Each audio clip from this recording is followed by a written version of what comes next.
and his temple. Solomon and his temple. During the dedication of the magnificent temple, which he invested several years into building, key observations can be drawn from his prayer during that dedication. And this reflects the very essence of God, the desire of God to redeem his people. And not just redeem his people, but bring in the nations. Bring in the nations. If you understand the building of Solomon's temple, you find out that there was a court called the court of the Gentiles. So he built that temple with an understanding that the Gentiles were going to be coming in. We can't allow, we at this time cannot allow them to enter into the temple. All right, so we will create the court of the Gentiles, and that was the largest space in the temple. The environment designated for the non-Jews, the largest space in the temple. Yes, we can't allow you to come in. That dispensation has not arrived yet, but this is a shadow of what is going to be happening in the ends of time. When the church age comes and the time of the Gentiles is accomplished, you will have your own space in the temple. All right, so his prayer during the dedication shows the following. Number one, there is no God like our God. There is no God like the God of Israel. In 1 Kings chapter 8, verse 22. In verse 23, he talks about the God that keeps covenant. In verse 29, he talks about the God that dwells amongst his people. A relational God that dwells amongst his people. He talks about deliverance and restoration of the people in the face of destruction. If the people are in trouble and they turn around and pray to you towards this temple, hear thou from heaven. If an enemy come against them, hear thou from heaven. If they are in problems, if they are in sorrow, if they are in famine, if they are in enemy nations, hear thou from heaven.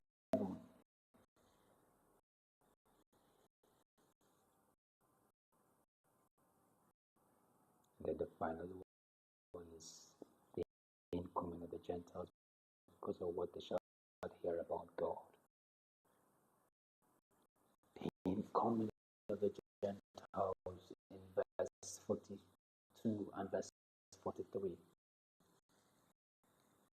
And then the nations shall hear. The nations shall hear. And when they hear the word, come and worship you in this place.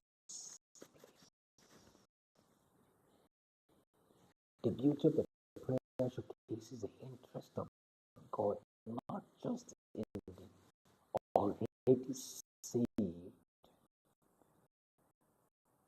or gathered flock, but also the nations that were to come in as a result of the demonstration of the life of worship by the seed.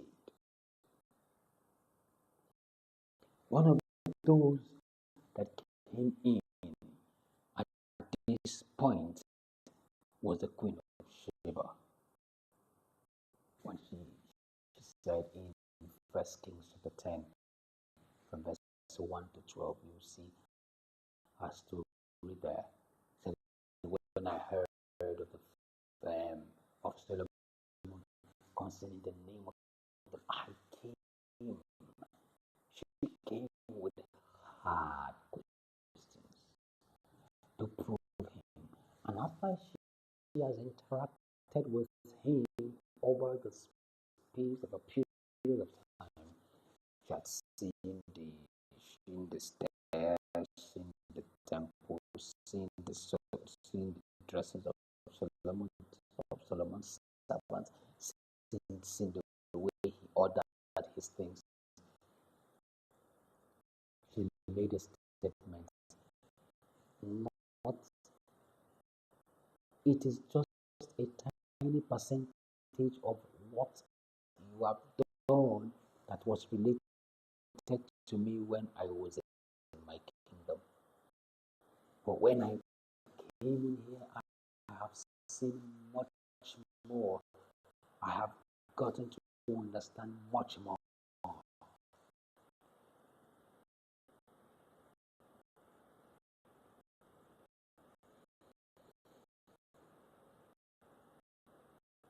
Isaiah's prophecy about the Gentiles. Isaiah's prophecy about the Gentiles.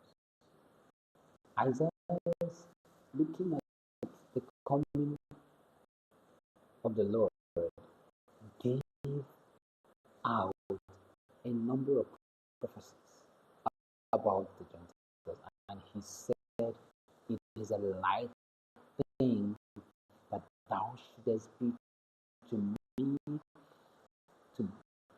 shouldest be to me, shouldest be my servant to raise up the tribe of Judah and to restore the pride they did, they preserved of Israel. But I will also give thee for a light to the Gentiles, a light to the Gentiles, a light to the Gentiles, a light to the Gentiles, that thou mayest be my servant unto the ends of the earth. Isaiah chapter 49, verse 6. A light to the Gentiles, a light not just Israel alone, but a light to the Gentiles. And then beyond the Gentiles, wherever they are going to be found, wherever they are going to be, he is going to be a light to the Gentiles and then looking for them even to the ends of the earth. John the Baptist unveiled the Lamb of God while he was baptizing. He said, you know what? This guy is not just for Israel.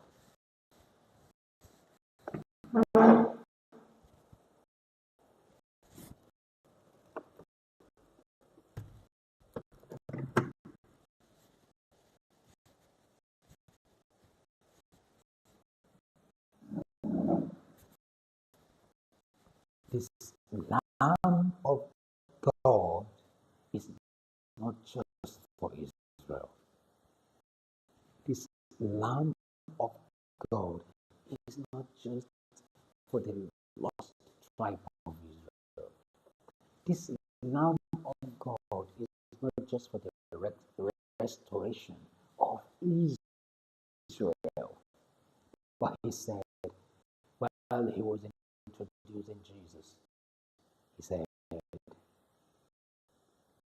behold, look, the Lamb of God who takes away the sin of the world. Jesus is not just the Lamb for Israel or the nation of Israel, but the Lamb of God for the nations. The nations of the world. This has always been the interest of God. This has always been the desire of God, that the very ends of the earth be saved, that the very ends of the earth be reached. When one expectation, yes, the Jews are going to be saved.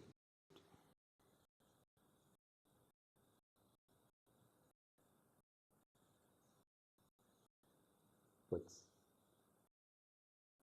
about those that have never heard? Now, there are a couple of things that the early church had an understanding about. A couple of things that the early church had an understanding about. Number one, the ready harvest. In John chapter 4, verse 35, Jesus spoke of the readiness of the harvest of the field. The fields are white unto harvest, but the laborers are few. Pray ye the Lord of the harvest that he might bring laborers into his harvest. The lamb was slain.